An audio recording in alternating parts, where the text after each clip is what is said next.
Hi mga Mima! So, ayan, quick vlog lang. So, ayan, isi-share ko lang sa inyo yung birthday ni Bia. So, yan yung mga nagastos ko. Naka-breakdown na po dyan. So, nag-add lang po talaga ako para dun sa loot bags. So, nasa 600 pesos po yung candies.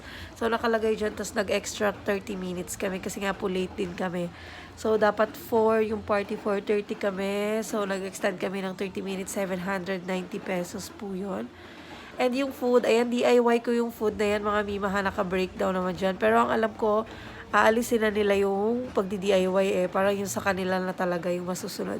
So, ayun mga mima, nakakatuwa lang kasi super saya talaga magpo-party sa Jollibee. And first time ko din to.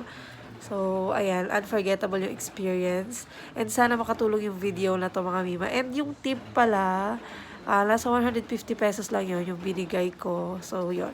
So, optional naman yun mga mima, pero natuwa lang din talaga ako sa host. So, ang mabait nila, tsaka nag-enjoy naman kami sa party. Yun lang. Thank you!